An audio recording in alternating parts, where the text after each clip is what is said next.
El amor ágape en el matrimonio consiste en que la felicidad de la persona con la que estás casado es antes que tu felicidad.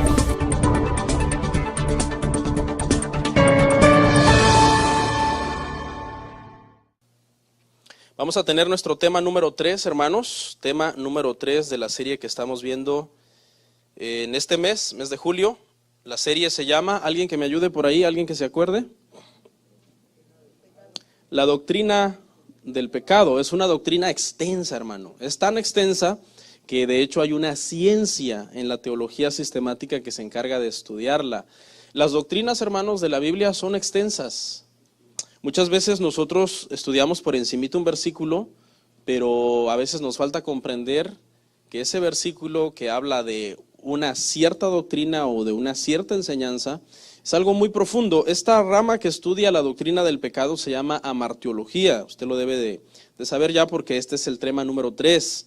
Por favor, a los que nos están visitando el día de hoy por primera vez, les recomiendo que vean el tema 1 y el tema 2. Están en internet, en YouTube para ser exactos. Y en el tema 1 precisamente comenzamos a desembarañar sobre el origen del pecado. Y el tema 2 fueron las consecuencias del pecado la semana pasada. Ahora, por favor, si es tan amable, vamos a la primera epístola del apóstol Juan.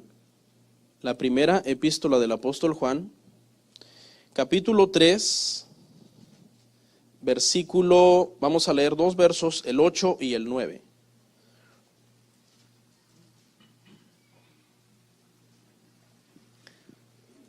Primera epístola del apóstol Juan, capítulo 3, versículo 8 al 9. Por favor, vamos a leerlo puestos en pie, hermanos, un par de minutos, si nos hace favor. Es nuestra costumbre acá en la congregación, pues cuando leemos nuestro texto base para entrar a la predicación, leerlo puestos en pie. Así que gracias a todos los que, pues, ¿verdad? Tenemos esa posibilidad, esa educación también. Muchas gracias. Dice la palabra así: el que practica el pecado es del diablo. Dice, porque el diablo peca desde el principio. Para esto apareció el Hijo de Dios, para deshacer las obras del diablo. Todo aquel que es nacido de Dios no practica el pecado, porque la simiente de Dios permanece en él y no puede pecar porque es nacido de Dios. Este es un tema difícil. El día de hoy vamos a tener un tema difícil. Tema número 3 se titula Practicando o luchando contra el pecado. Por favor, antes de sentarse, ayúdeme a orar y después tomamos asiento. Padre, gracias.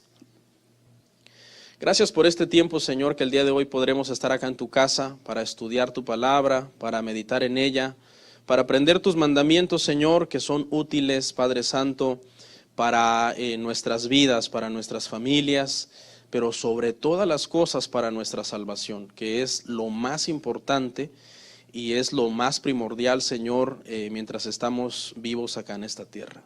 Padre Santo, gracias, ayúdanos, danos sabiduría, danos entendimiento para poder abrir estas escrituras y poder llegar a la comprensión y el entendimiento correcto de ellas. En el nombre de Jesús, amén. Gracias, ¿pueden sentarse? Bueno, rapidito, quiero hacer una recapitulación breve. Tema 1, hablamos sobre el origen del pecado. Amén. Tema 1, hablamos sobre el origen del pecado. Dijimos que el pecado se originó porque Satanás se rebeló contra Dios, desobedeció la palabra de Dios, y después Satanás vino e hizo que la humanidad pecara. Usted se debe de recordar perfectamente Génesis capítulo 3, en donde la serpiente dice que engaña a Eva, la hace comer de ese fruto que era la ciencia del bien y del mal. El próximo domingo vamos a tocar ese tema más profundamente.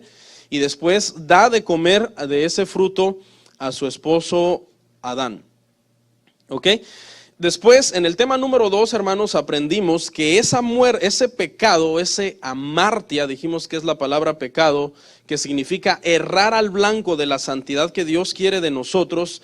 Hablamos de que tiene 3 consecuencias básicas. La primera consecuencia es la muerte en sus 2 facetas. La muerte espiritual, que es la separación de Dios y Adán, ¿ok? Después de eso, la muerte física. La muerte física, hermanos, es cuando el espíritu y el alma de la persona abandonan el cuerpo, salen del cuerpo y el cuerpo pues muere. El médico dice, lo declaramos muerto a tal hora, y miran su reloj y lo anotan ahí. Es un horario muy importante. No se les puede pasar por alto la hora en que se dictaminó que esta persona estaba ya muerto. Después dijimos que también una de las consecuencias es la corrupción, y la corrupción es porque todos nacemos ya siendo pecadores. Por cuanto Adán pecó, ya nosotros nacemos siendo pecadores, y esto es algo que también lo van a comprender mejor la semana que viene. Ahí vamos a adentrarnos en el pecado de Adán.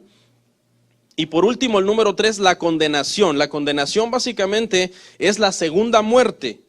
Fíjese, hasta aquí ya mencionamos 3 tipos de muertes diferentes: la muerte espiritual, el hombre separado de Dios; la muerte física, cuando el hombre muere, el espíritu y el alma abandonan el cuerpo; y por último, la muerte segunda, que también se conoce como la muerte eterna.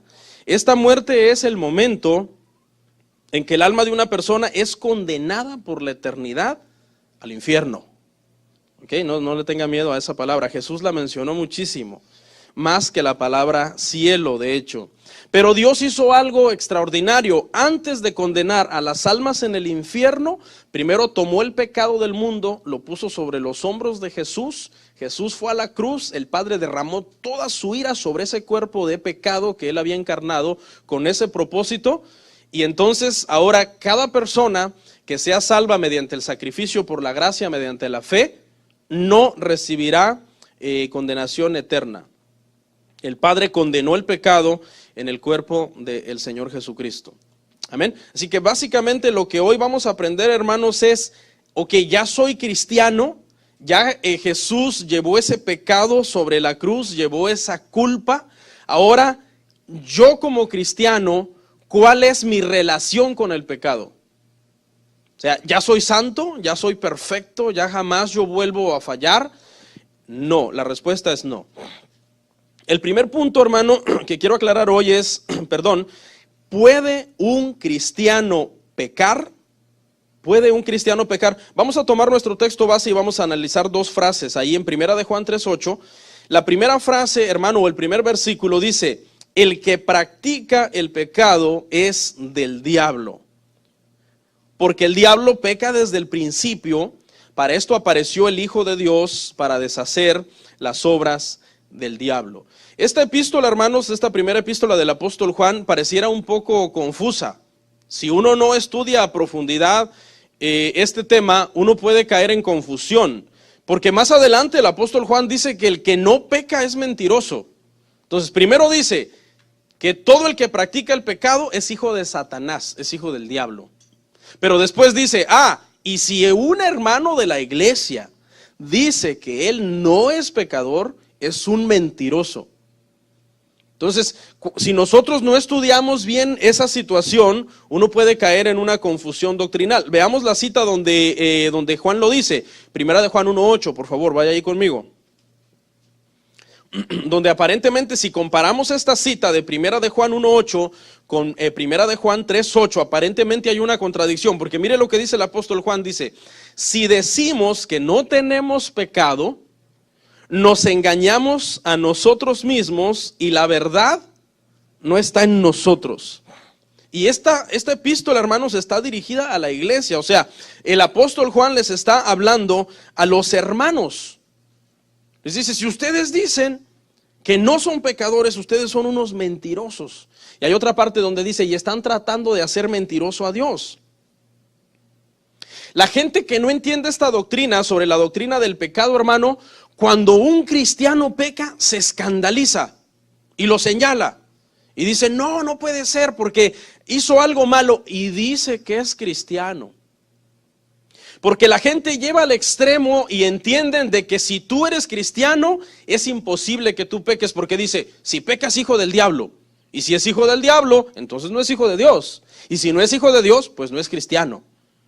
Entonces eso prácticamente obligaría a todos los creyentes a estar metidos en un nicho y volvernos estatuas. Y no pensar, porque uno peca con el pensamiento. No mirar, porque uno peca con la mirada. O sea, prácticamente Esa doctrina interpretada de ese modo es una doctrina malsana, es una doctrina que hace daño a la congregación.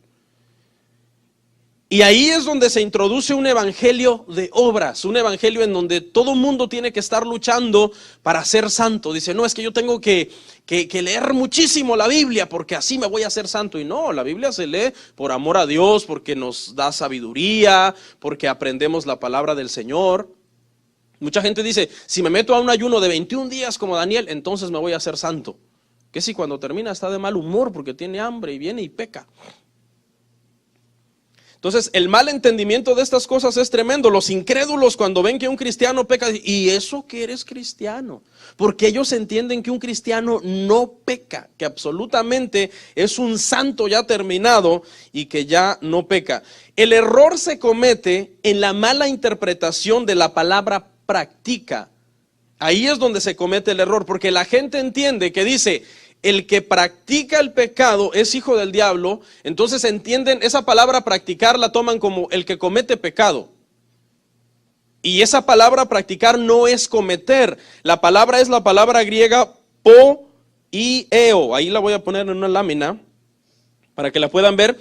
Le voy a dar esta palabra griega practica. Muchos significados. La palabra griega poieo significa, en primer lugar, significa estar de acuerdo con.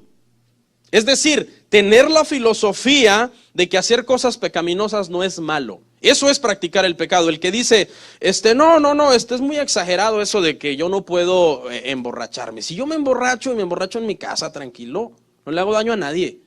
Entonces, cuando una persona tiene esa filosofía hacia la borrachera, entonces esa persona practica el pecado. Porque dice que está de acuerdo con. En segundo lugar, significa también estar amarrado a.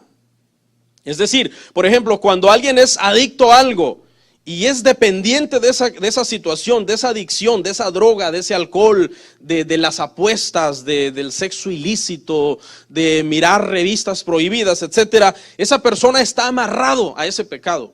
Y por cuanto está amarrado, son uno solo. También significa hacer continuamente. Es decir, hacer parte de tu vida, hacer una rutina ya el pecado. Como la gente que dice, no, para mí, yo trabajo de lunes a viernes, pero sábado y domingo me pongo una buena guarapeta y me pierdo. Hasta el lunes vuelvo a aparecer.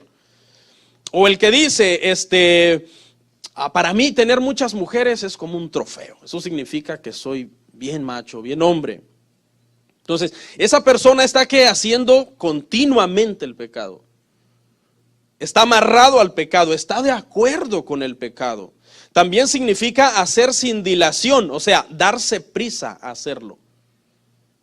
Y por último, negociar con, o sea, buscar el modo de hacer lo malo, buscarle la forma. Si no se pudo de una forma, bueno, pues fueron a comprar la droga, no hay droga, bueno, compra otra, o sea, buscar la forma. Eso cuando Juan está diciendo el que practica el pecado es hijo del diablo, se está refiriendo a una persona que es así, que está pegada al pecado, que lo hace rápido, que está de acuerdo con el pecado, que es más, cree que Dios es tan bueno que a él no lo va a castigar por estar en fornicación. Le dice, no, cuando yo llegue allá al cielo, Dios me va a decir, ¿y qué? ¿Tú vivías en unión libre? Sí, Señor, tú sabes, pero nos amábamos, Señor. ¿Qué es lo más importante? No. Escuche, le voy a decir algo. Dios es un Dios bueno, ¿sí? ¿Cuántos saben que Dios es bueno? Pero Dios es un juez implacable con el pecador. Implacable. Cuando la persona muera y llega delante del trono de Dios, no es de que la persona va a poder negociar con Dios. Tú sabes, Señor, que es que no nos casábamos porque es que nos amábamos y que es que porque migración, pues no podíamos casarnos por los papeles, que no sé qué. Porque hay gente que tiene muchísimos pretextos para practicar el pecado, o sea, deleitarse en el pecado, hacerlo continuamente. Entonces, los hijos de Dios no practicamos el pecado de esa forma, sin embargo, sí pecamos, porque Juan dice que si decimos que no pecamos, ¿somos qué? Mentirosos. El domingo que viene va a estar muy interesante, usted va a aprender más sobre la naturaleza de pecado que está en las personas. Entonces, un cristiano puede pecar ocasionalmente en algo, pero no está de acuerdo con ese pecado que cometió. Lo confiesa, se arrepiente y no es un cristiano. El cristiano no sufre por la santificación. El cristiano no dice, ay, es que yo me acuerdo de las cervezas, qué ricas son, es que qué difícil es. No, para un cristiano es un placer servir a Dios y obedecer su palabra. Un cristiano no está sufriendo y dice, no, es que yo me acuerdo cuando no era cristiano, yo podía pues irme con una mujer una semana, con otra mujer otra semana. Cómo extraño tener varias mujeres. Porque yo estoy amarrado con esa señora que ni se peina. No, un cristiano no tiene ese tipo de pensamientos. Si un hijo de Dios peca en algo, se arrepiente y no anda buscando ocasión para volverlo a hacer, sino que anda buscando estrategias para no volverlo a hacer. Hace unos años me acuerdo de un hermano recién convertido en la congregación, que ya no está acá, por motivos X, Y o Z. Estaba muy contento, estaba en ese amor de decir, soy cristiano, me convertí al Señor. Pero una vez después del trabajo, unos amigos lo convencieron a que fuera con ellos a una fiesta. Y una vez en la fiesta lo hostigaron hasta el cansancio de tal forma que lo emborracharon. Me llamó destrozado, me llamó llorando. Destrozado, pastor, ¿qué hice? Caí en la tentación. Tomé con mis amigos a los que yo tanto les he evangelizado, pastor. Me hicieron tomar y me emborraché ayer. Confesó todo su pecado. Hermano, ¿y cómo se siente? Me siento fatal, pastor, ¿qué hago? Bueno, arrepiéntase, pídale perdón a Dios. Usted apenas está empezando, no estaba muy fuerte, cometió usted una imprudencia al ser recién convertido, irse a meter a un lugar que no tenía que estar y acceder a la situación que le presentaron sus amigos. ¿Sabe qué? Ese hermano hoy es cristiano, está en otra iglesia, pero nunca más volvió a tomar.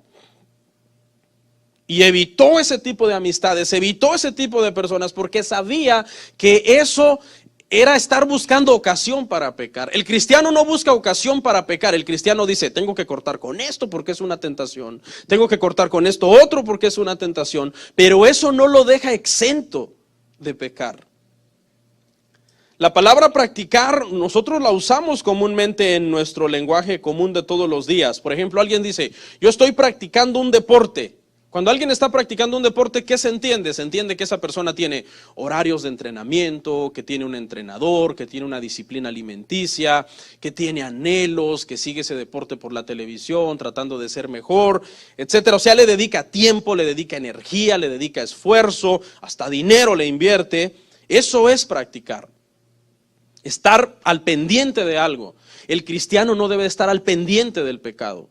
El cristiano debe de estar lo más que pueda alejándose de una situación, de una puerta de pecado que se abre ante él. La segunda frase ahí en Juan, en 1 de Juan 3:9.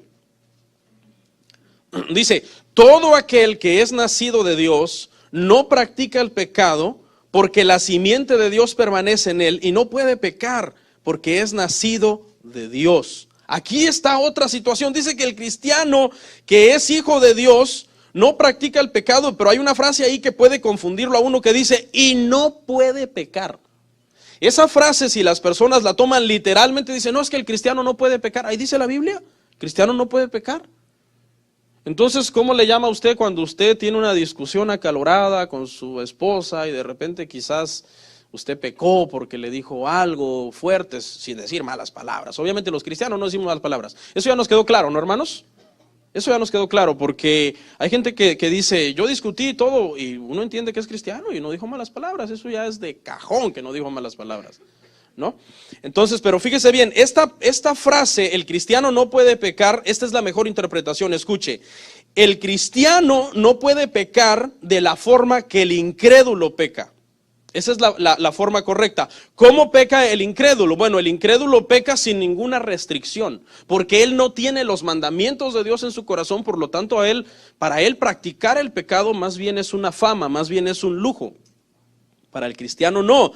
El cristiano no puede pecar de la forma que el incrédulo peca, pero sí peca. Aquí hay una pregunta muy interesante. Si el incrédulo peca y el cristiano también peca, ¿cuál es la diferencia entre ambos? ¿Cuál es la diferencia entre ambos? La diferencia está, hermanos, que el cristiano le duele el pecado, lo hace sentir avergonzado y busca inmediatamente su reconciliación, su restauración con Dios. ¿Por qué ambos pecan? ¿Por qué el incrédulo peca y el cristiano peca también? Bueno, aquí usted debe de entender algo muy importante. Cuando el cristiano se convierte al Señor, lo que es resucitado dentro del cristiano es el espíritu. El espíritu que estaba muerto, porque estábamos muertos en nuestros pecados y deleites, resucita. El Espíritu Santo viene a habitar al creyente.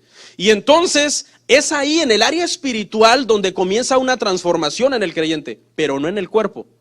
El cuerpo del creyente y el cuerpo del incrédulo tienen exactamente la misma capacidad de pecar. El creyente tiene órganos sexuales en los cuales puede sentirse tentado o por la abstinencia entrar en un deseo y sentirse tentado a pecar, igual el incrédulo. El incrédulo también, el creyente también. No es de que cuando el creyente se convierte, automáticamente todos sus deseos sexuales desaparecen. No, está el cuerpo, está la naturaleza del pecado en el cuerpo. El incrédulo tiene su cabeza para pensar cómo mentir, cómo robar en el trabajo, cómo fraudear al jefe, no sé, cómo mentirle las taxas. En su cabeza él puede maquinar un montón de ideas. El creyente también. El creyente también tiene su cerebro y en el cerebro le pueden venir ideas. Róbatelo, llévatelo, miente, no digas, haz esto, nadie se va a dar cuenta. La misma tentación que recibe en el cerebro físico el incrédulo la recibe también en su cerebro físico el creyente. El corazón también, el creyente tiene un corazón engañoso, el incrédulo también. Ahí puede maquinar cosas como adulterar, como matar, porque dice Jesús que desde el corazón de donde salen todos esos pensamientos de adulterio, de homicidio, etcétera. Ese corazón que tiene el incrédulo, el creyente también lo tiene. Porque no es que cuando se convirtió Dios vino, le quitó el cerebro, le puso uno nuevo sin pecado, un corazón nuevo sin pecado, órganos sexuales sin pecado. No. O sea, en nuestro cuerpo llevamos ya el pecado que nosotros venimos heredando desde Adán, y esa es la razón por la que el incrédulo peca y el creyente también está propenso a pecar en cualquier momento. Obviamente ya dijimos que el creyente, hermano, aborrece y odia el pecado. Por ejemplo, un ejemplo práctico acá. Si el creyente, hermano, si el incrédulo tiene una oportunidad de cometer adulterio y no la aprovechó, el incrédulo dice, vamos a suponer que es un hombre bien mujeriego, ¿no? Bien mujeriego, que él dice, a mí no se me va una viva. Pero de repente por ahí se le fue una viva, una mujer que se le andaba insinuando por ahí, y después él reacciona y dice, ¡ay, se me fue! Había una oportunidad de acostarme con esa mujer. Y él se lamenta. ¿Sí? Sí ve su intención de su corazón y de su relación, de su forma de ser de él es, ok, yo la regué, se me fue la oportunidad. El cristiano es al revés. El cristiano, cuando de repente se le cruza un pensamiento de adulterio, porque ¿quién puede controlar la mente, hermanos? La mente es más rápida que la electricidad. De repente tú vas por ahí en la calle y va pasando una persona, una mujer que va provocativa, y si tú no evitas verla y te pones a deleitarte al verla, ¿qué sigue? Un mal pensamiento. Se te va a venir el pensamiento de, ay, mira, vas a comenzar, porque, y tú puedes decir, soy cristiano y qué suciedades tan inmundas la que se me está ocurriendo. Es que Dios no te cambió el cerebro ni el corazón.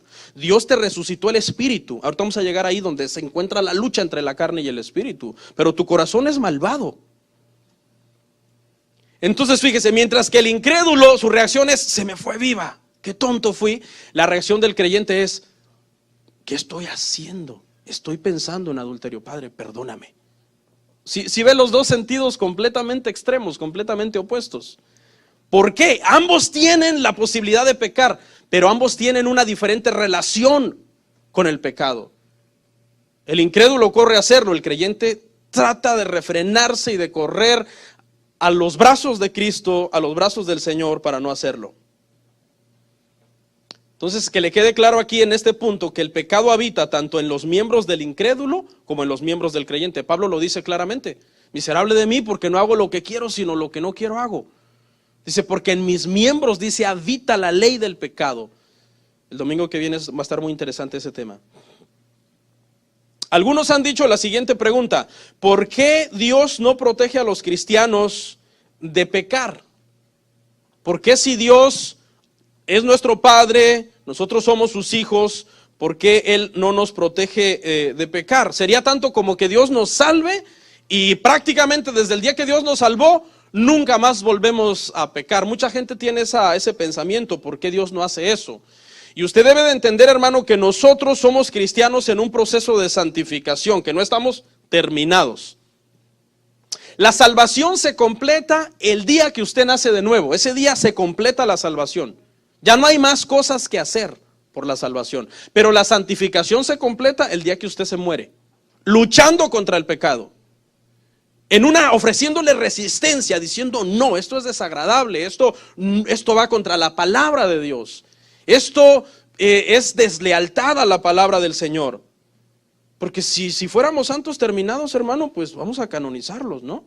Vamos ir a San Benito, a San Fulano, a San Sutano, y los canonizamos. No estamos terminados todavía. Nosotros somos cristianos en proceso de construcción. Un cristiano de hace siglos atrás dijo lo siguiente, muy sabio con respecto a este tema. Dice, ténganme paciencia, Dios todavía no ha terminado conmigo. O sea, los cristianos podemos fallar de repente en cosillas por ahí, en situaciones, en cuestiones de orgullo, que ya por orgullo no le quiero saludar a alguien. Eso no lo hace hijo del diablo, simplemente que fue débil y se dejó llevar por su orgullo y pecó. O de repente usted con otro hermano allá afuera tienen una discusión acalorada por el parqueo. No, que eso es mío, hermano. Porque yo estaba ahí primero, pero es que fui a tomar café a la gasolinera, así que quítese. No, hermano, pero es que ¿por qué es usted así? ¿Por qué piensa que usted? O sea, hay cuestiones y situaciones en las cuales nosotros los cristianos podemos pecar, nos podemos enojar. De repente tú le das un saludo a alguien, le das la mano y te deja la mano así. ¿Qué vas a sentir? ¿Felicidad? Ay, gloria a Dios que me dejó así. No. ¿Qué sientes en tu? Este hermano es orgulloso, humillándome y dice que es cristiano y está en el altar.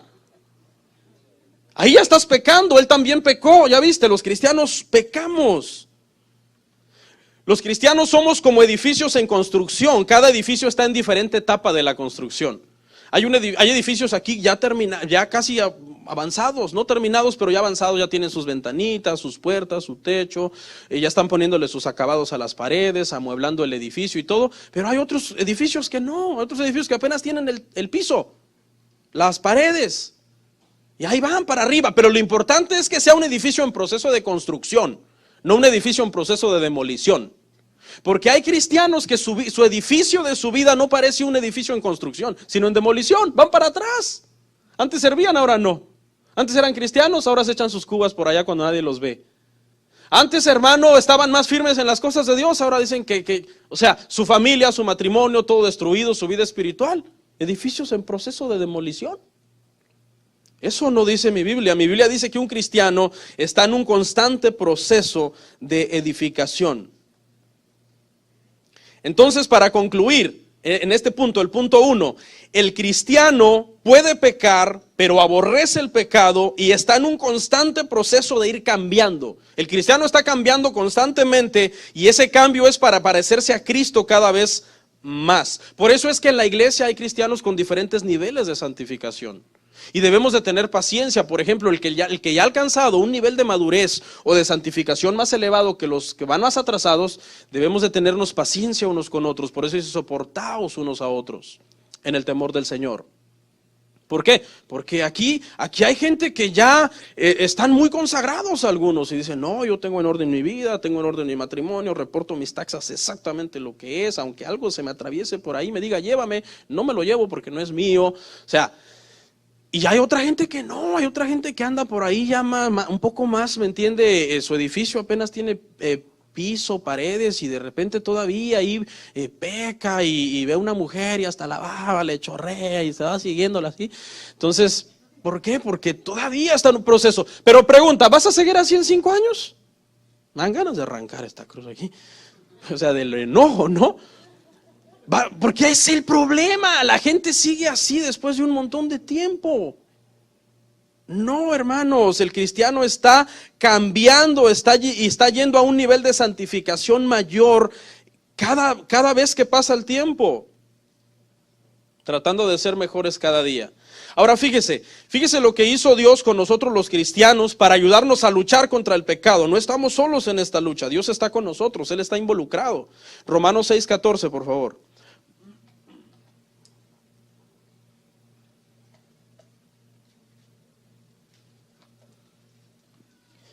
Porque el pecado no se enseñoreará de vosotros, pues no estás bajo la ley, sino bajo la gracia.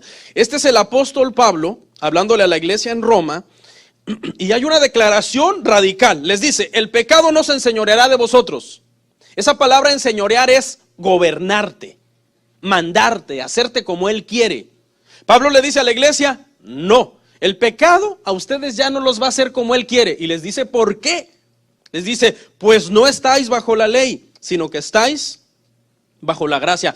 Pablo hace una diferencia aquí entre la ley y la gracia con respecto al pecado. Le voy a ampliar un poco el panorama histórico. Israel está en el monte Sinaí, Dios le da la ley a Moisés, le da los mandamientos, y cuando Dios le da la ley a Israel, Israel se emociona. Israel dice, sí Señor, claro que sí, vamos a cumplir tus mandamientos, por supuesto, gracias por escogernos, te amamos. Y Dios les comienza a decir, no matarás, no codiciarás la mujer de tu prójimo, no tendrás dioses ajenos, no robarás, honra a tu padre y a tu madre, etcétera. Dios les comienza a dar toda la ley a ellos. Ellos brincaron de gusto, sí Señor, claro. Pero ¿sabe qué pasó? No tardó mucho tiempo en que descubrieron que era imposible cumplir la ley. Era imposible. Comenzaron a pecar y tenían que pasar sacrificando animalitos para expiar sus pecados. Fueron llamados a ser un pueblo santo, pero eso no significa que eran santos que nunca pecaban. No, los israelitas eran pecadores. Hablemos de uno de los judíos más respetados de la historia de Israel, David. Un hombre conforme al corazón de Dios, un rey que fue elegido para que del linaje de él naciera el rey eterno, Jesucristo. Amaba la ley de Dios. Lea los salmos. Amo tu palabra, Jehová, esperanza mía, castillo mío, mi Dios, en quien confiaré. Amo tu casa, Señor. Sí, David era un buen hombre. Era un hombre temeroso de Dios. Era un buen judío, un judío modelo. ¿Pero era santo? No. David pecó. David cometió adulterio, cometió homicidio. Pecó contra Dios. Cuando traen a la mujer adúltera para apedrearla y un grupo de judíos están a punto de matarla, Jesús les dice, el que esté libre de pecado de todos ustedes, tire la primera piedra. Dice que siendo acusados por su conciencia, desde el mayor hasta el menor se fueron porque se dieron cuenta que todos eran pecadores. Le estoy haciendo solamente un contexto histórico para que usted entienda por qué Pablo dice, ya no se enseñoreará de vosotros el pecado. Porque ya no estás bajo la ley, sino estás bajo la gracia. ¿Por qué Pablo dice esto? La razón es, hermano, porque la ley vino a decir qué era pecado. No vino a decir, aquí estoy, me voy a meter dentro de ti y te voy a dar fuerza para vencer el pecado. No, simplemente vino y dijo, esto es pecado y punto, se acabó. Ahí a ver cómo se arreglan con él. Y los judíos comenzaron a cometer el pecado. Y ahora ya estaban pecando, conociendo la ley. Y cuando alguien peca conociendo, eso los hacía culpables de estar transgrediendo la ley del Señor. ¿Qué era la ley entonces para los judíos? La ley para los judíos era para que se dieran cuenta que era imposible cumplirla y que necesitaban un salvador. Para eso Dios le dio la ley a los judíos. Se las dio, se emocionaron. Sí, la vamos a hacer. Se dieron cuenta que no era posible. No, no es posible, Señor. Ok, ahí les va mi Hijo, el Señor Jesucristo. El primer paso para un judío poder llegar al pie de la cruz es decirle a Dios, no puedo cumplir tu ley. Ay, ¿por qué no la puedes cumplir? Bueno, pues ahí está escrita, pero el pecado está dentro de mí. El pecado mora en mí. ¿Qué hago? La ley no daba la fuerza para poder luchar contra el pecado. ¿Por qué bajo la gracia sí podemos luchar contra el pecado y el pecado ya no se enseñoreará de nosotros? Vamos a Romanos 8:3. ¿Qué tiene de especial la gracia?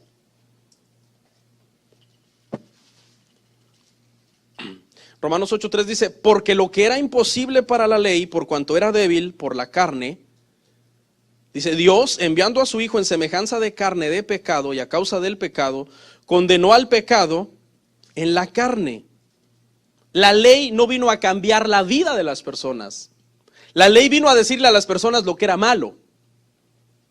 La gracia, sin embargo, hermanos, vino para que el Espíritu Santo habitara dentro de nosotros. Y ahora con la ayuda de Él, nosotros pudiéramos luchar contra el pecado. Razonemos lo siguiente, si la ley hubiera sido capaz de cambiar a las personas, de llevarlas a la obediencia, a la santificación, a la salvación, entonces ¿para qué el Padre envió a su Hijo a morir en una cruz? Eso es lo que Pablo les está diciendo a los romanos. Ya el pecado no se enseñoreará de vosotros. Ya no los hará como Él quiera. Porque ahora ustedes ya no están bajo la ley, bajo esa ley que les dijo esto es pecado, pero yo no te voy a ayudar. A ver cómo le haces. Ahora ustedes están bajo la gracia, y bajo la gracia lo que el Padre hizo, Romanos 8:3, fue poner el pecado en el cuerpo de Jesús y condenar al pecado en el cuerpo. ¿Para qué? Para que ahora nosotros en esta nueva ley, que es la ley de Cristo, el Espíritu Santo mora en nosotros y nos ayuda a vencer el pecado. Romanos 8:2. Vaya ahí conmigo. Romanos 8:2 dice así: porque la ley del Espíritu de vida en Cristo Jesús me ha librado de la ley, ¿qué? Y del pecado y de la muerte. ¿Quién nos libró de eso? La ley del Espíritu de vida en Cristo. En la ley prácticamente operaba el pecado. Todo el que conocía la ley era un pecador, o sea, es un pecador en potencia. El pecado está en la carne, en el cuerpo de nosotros. Pero en la gracia el Espíritu Santo está en nosotros. Ahora nos ayuda a vencer el pecado. Ahora, ¿significa que porque yo tengo al Espíritu Santo en mí, jamás yo voy a pecar? No, porque acuérdese que hay una lucha interior en usted. ¿Entre qué? Entre la naturaleza con la que usted nació y la nueva naturaleza que ahora usted tiene en Dios. Mucha gente entiende esto al extremo. Si yo estoy en la nueva naturaleza, ¿por qué peco? Sí, estás en la nueva naturaleza, pero esa nueva naturaleza no ha sido completada. Hay partes de la carne que se van redimiendo poco a poco, poco a poco. Quizás alguien en el pasado caía constantemente en pecados sexuales, pero poco a poco, santificándose, llegando al entendimiento de la palabra, él fue redimiendo esa parte, diciendo, no, esta parte yo la tengo que redimir para Dios. Al punto de que llegó a que el pecado ya no se enseñoreara de él en esa situación.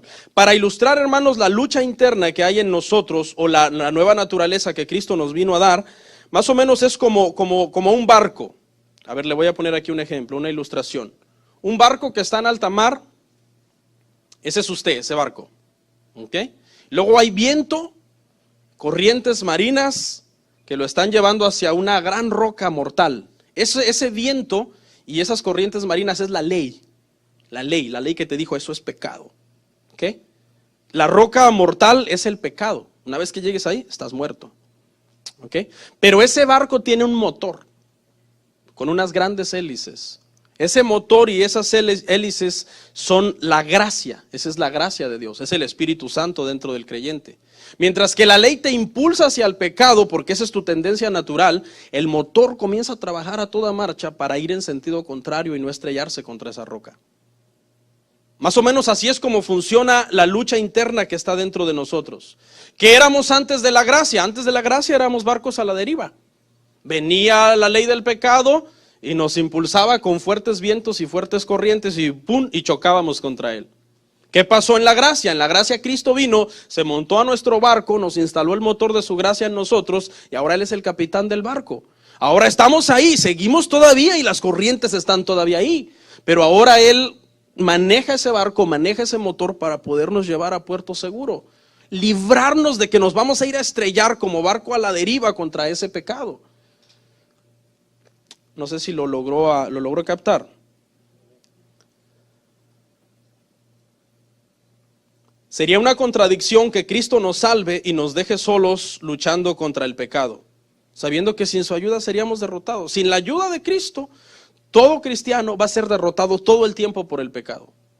Todo el tiempo. Por eso hay muchos hermanos que están en la iglesia y todo, pero viven una vida de pecado. ¿Por qué? Porque Cristo no está en ellos. Es una religión más para ellos. ¿Y usted por qué vale? Es que desde niños han sido cristianos. Ellos no saben, ellos dicen, no, es que en la iglesia católica yo me sentiría mal, yo tengo que ir a la mía de mi religión, pero Cristo no está en su corazón. Por eso cada vez que se enfurecen, maldicen y maltratan a quien sea. Y cada vez o sea, el pecado está en ellos activo completamente. No hay ninguna gracia en ellos para poder luchar y vencer el pecado. Pero Jesús está involucrado en la santificación de sus hijos. Jesús tiene poder para salvarnos y para santificarnos.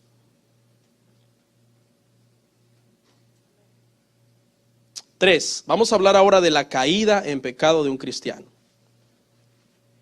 Porque los cristianos pueden caer en pecado. Vimos el caso de David, un hombre muy temeroso de Dios que cayó en pecado. Gálatas 5:16, hermanos. Gálatas 5, 16 y 17. Digo pues, andad en el Espíritu y no satisfagáis los deseos de la carne, porque el deseo de la carne es contra el Espíritu y el del Espíritu es contra la carne. ¿Qué dice? Y estos se oponen entre sí para que no hagáis lo que quisiereis. Hay una lucha en el cristiano está con una lucha interior. Dios es esa fuente de energía que nos ayuda a vencer la lucha. A ver, le hago una pregunta. Usted cuando su celular está descargado, ¿usted qué hace? Lo conecta a la electricidad. La electricidad, la fuente es ese outlet. La electricidad comienza a fluir al celular y lo recarga. Y bueno, hay gente tan adicta que ahora ya no solamente carga el celular, también carga el cargador. Van a cualquier lado y ellos saben, dicen, yo uso el celular 10 horas al día, entonces como a las 5 ya está en rojo. Entonces si voy a estar allá hasta las 8 de la noche, me llevo hasta el cargador. Y está produciendo un montón de problemas eso, y un montón de enfermedades, y un montón de hijos rebeldes, por cierto. ¿Qué pasa con esa energía? Comienza a fluir y el celular se carga y se hace ¿qué? Fuerte, pero déjelo sin carga. Se hace débil, se muere y se vuelve inútil, inservible. Así hay muchos cristianos desconectados de la fuente. Son inútiles, inservibles. En lugar de ir para adelante en su cristianismo, van para atrás como los cangrejos. El cangrejo, póngale a un hermano así si lo conoce por ahí, dígale, tú eres el hermano cangrejo. Mire, el pastor motivando a poner apodo a la gente. Hay una ilustración que se ha usado mucho, se la quiero compartir, dice así, se la voy a leer, dice: una noche un anciano indio cherokee le contó a su nieto la historia de una batalla que tiene lugar en el interior de cada persona. Le dijo, dentro de cada uno de nosotros hay una dura batalla entre dos lobos. Uno de ellos es un lobo malvado, violento, lleno de ira y agresividad. El otro es todo bondad, amor, alegría y compasión. Hizo silencio el anciano cherokee. El nieto se quedó unos minutos pensando sobre lo que le había contado su abuelo. Finalmente, después de un silencio, le preguntó: dime, abuelo, ¿cuál de los dos lobos ganará? Y el anciano indio respondió: hijo, aquel al que tú alimentes. La carne puede ser alimentada. Gente que no viene a la iglesia o viene cuando quiere, cada 10 de mayo. Y luego se pone allá a pelear en el Face con la gente. No, que tenía que ganar mi belleza latina, Indonesia. Y yo odio a la gente, yo soy así, a mí nadie me va a cambiar. Puedes alimentar la carne con odio, con maldad, con envidia, con orgullo, con violencia. O puedes alimentar el espíritu con la palabra que te dará temor de Dios para cumplir la voluntad del Señor. Con servir a Dios, le estás sirviendo al Rey de Reyes, Señor de Señores. Eso te hace presentarte ante Él como su siervo, como su esclavo, reconociendo que la gloria solamente es de Él. Hay una guerra interior dentro de las personas, hermano, dentro de los seres humanos. Nuestro deber como creyentes es alimentar el espíritu, ser personas que vamos cambiando. Usted tiene que medirse a sí mismo. Hágase un examen a usted mismo. Oye, ¿qué pasa conmigo? Entonces, ¿será que no soy cristiano a lo mejor? Porque ese es el detalle. Hay muchos que en realidad no son. Por eso pueden vivir por años en pecado. Y no les hace ring el timbre interno de alarma. ¿Me entienden? ¿Por qué? Porque no son hijos de Dios. Entonces, ¿quién practica el pecado y no le importa? ¿Los hijos de quién? Del diablo.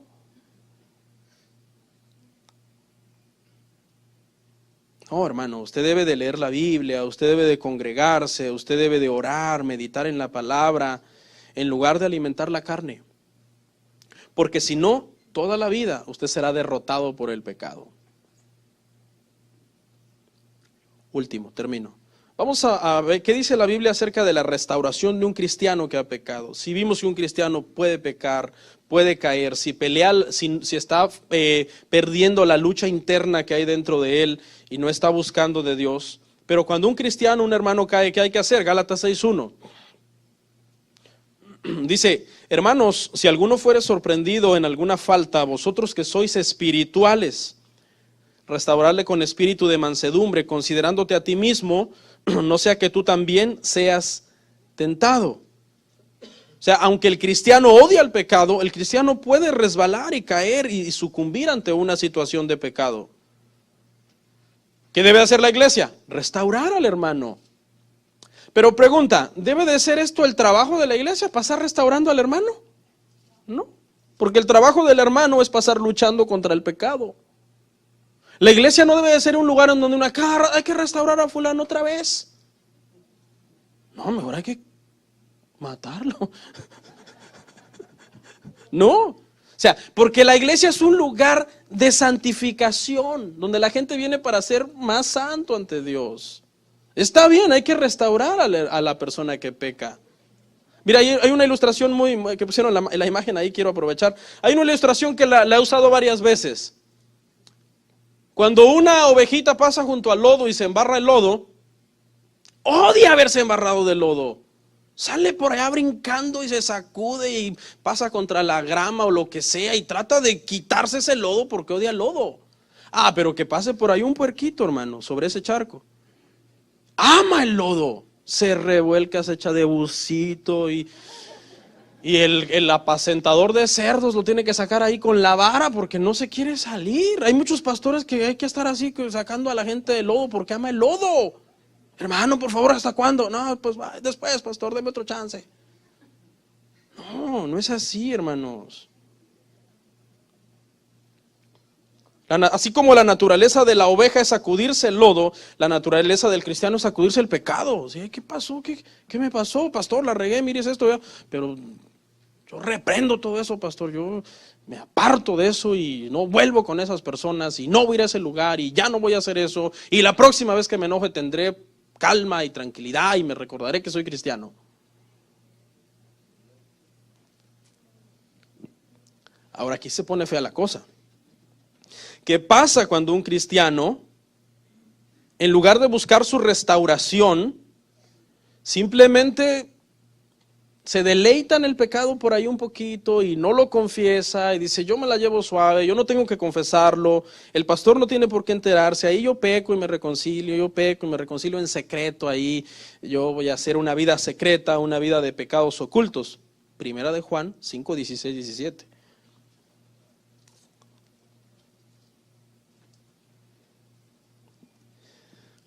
Ya vamos cerrando, hermanos. Fíjese, esto es la primera vez que muchos lo van a oír aquí hoy. Y en toda su vida quizás nunca lo habían oído. Primera de Juan 5, 16, 17. Si alguno viere a su hermano cometer pecado que no sea de muerte, pedirá y Dios le dará vida.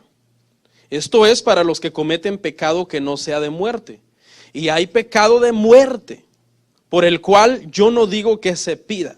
Toda injusticia es pecado, pero hay pecado no de muerte. Este es un pasaje difícil de interpretar porque no hay más contexto alrededor de la Biblia o en otros libros donde podamos ir a apoyarnos.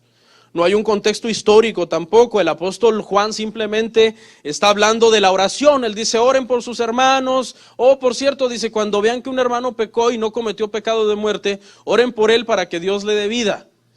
Y si ven un hermano, escuche. Hermano, aquí vamos a aclarar una cosa porque hay mucha gente que se confunde con este tema del pecado de muerte. Si ven un hermano, dice que cometió pecado de muerte, no pidan por él, dice. Déjenlo, no pidan por él.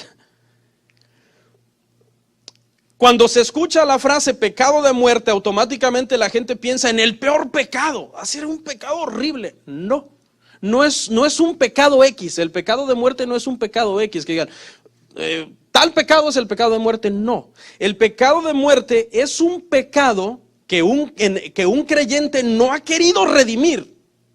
¿Sí? Ha tenido años sin redimir ese pecado. Sí, él dice, yo quiero servir a Dios y es cristiano, escuche, es cristiano. Esto va a causar un poco de controversia, pero hay un pecado que simplemente él no lo ha querido entregar, no lo ha querido redimir. Puede ser cualquier pecado, desde un pecado grande hasta un pecado pequeño, pero simplemente es un pecado con el que ese cristiano está jugando.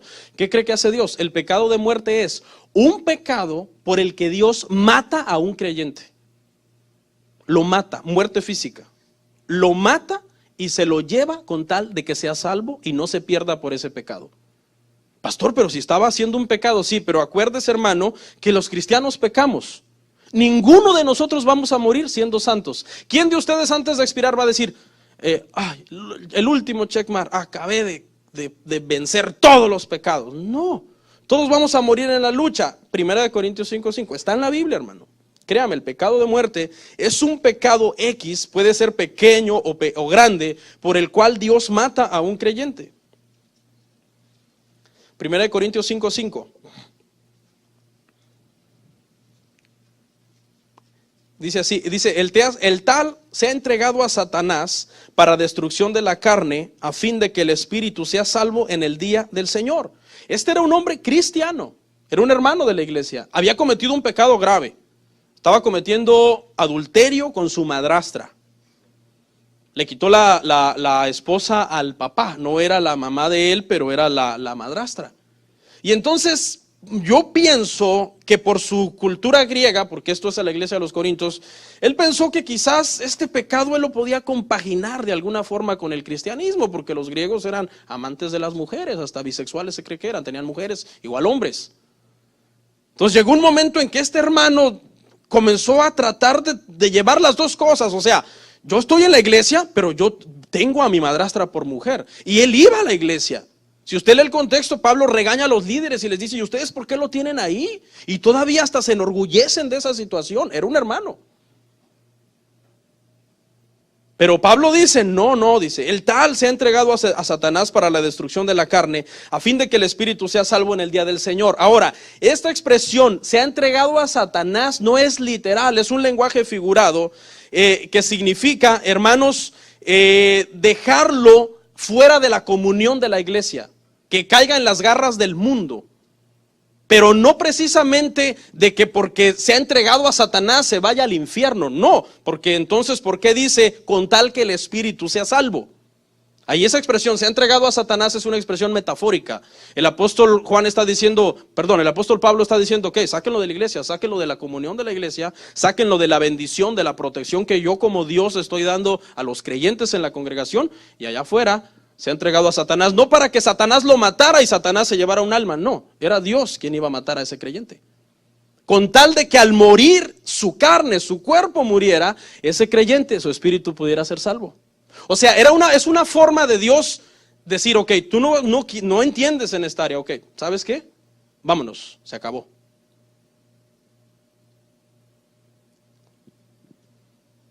Hay ejemplos en la Biblia. Vimos uno, pero hay más. Cuando Moisés pecó contra Dios por haber golpeado la roca 2 veces, Dios le dijo, no entrarás a la tierra prometida, no entrarás.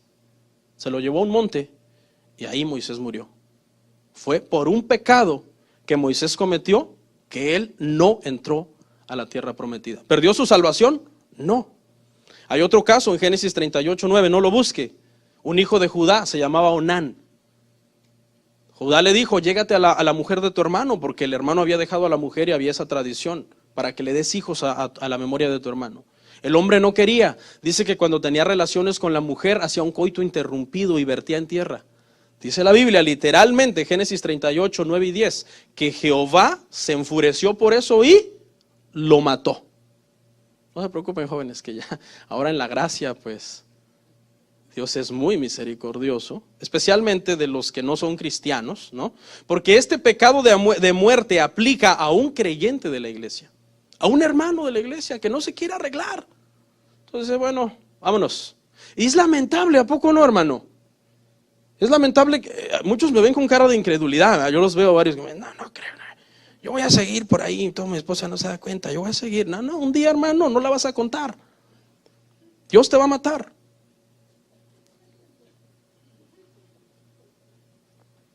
Ese es el pecado de muerte. Tenemos muchos otros casos. Herodes murió comido de gusanos en el acto.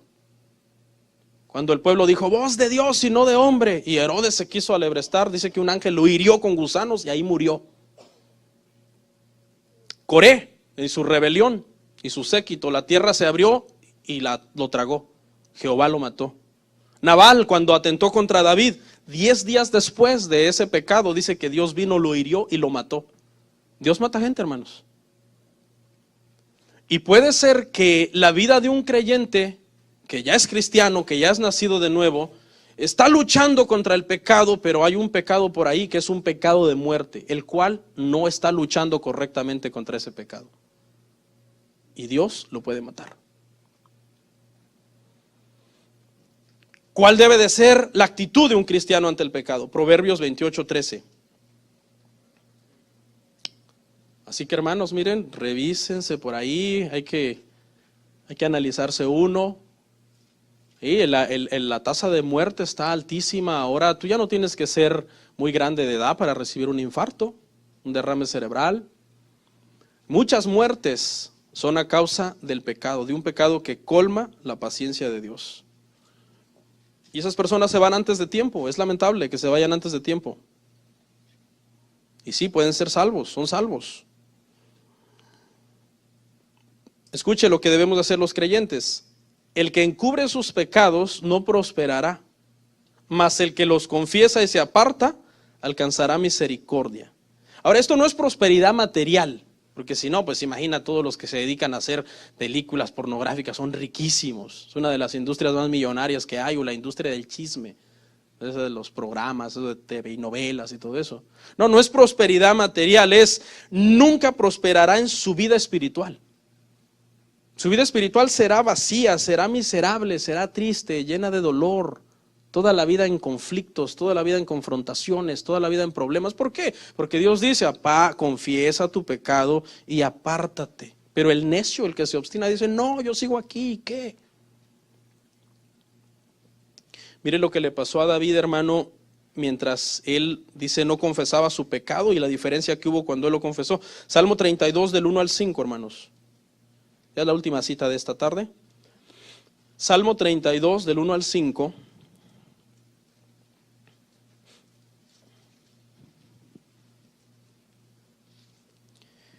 Dice David, bienaventurado aquel cuya transgresión ha sido perdonada.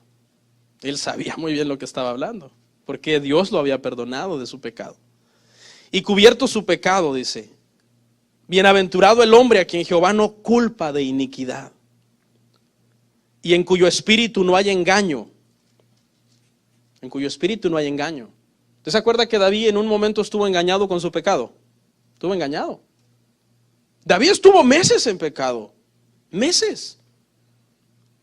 Se metió con Betsabé. Ahora Betsabé también tuvo gran parte de culpa.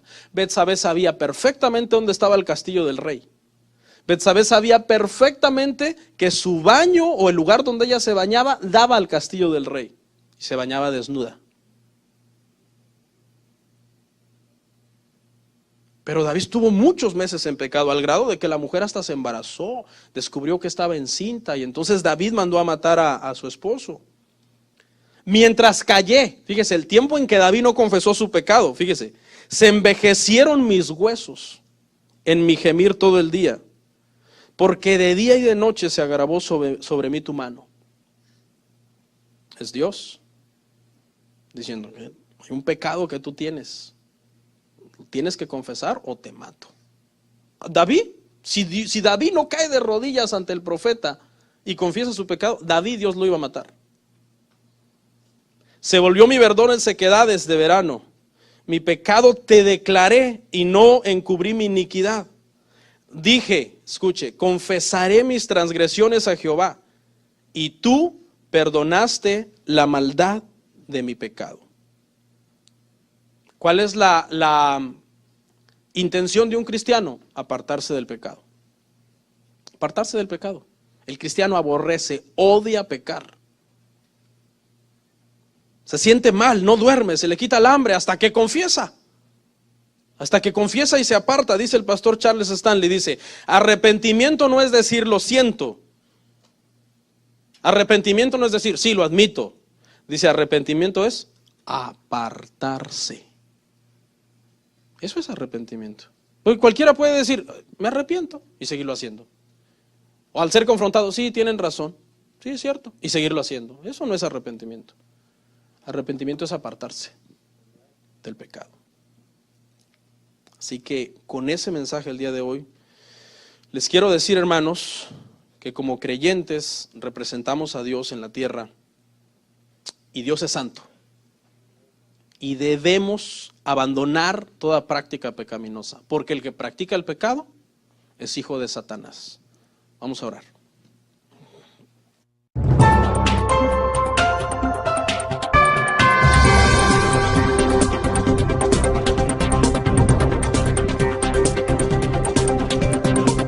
El amor ágape en el matrimonio consiste en que la felicidad de la persona con la que estás casado es antes que tu felicidad.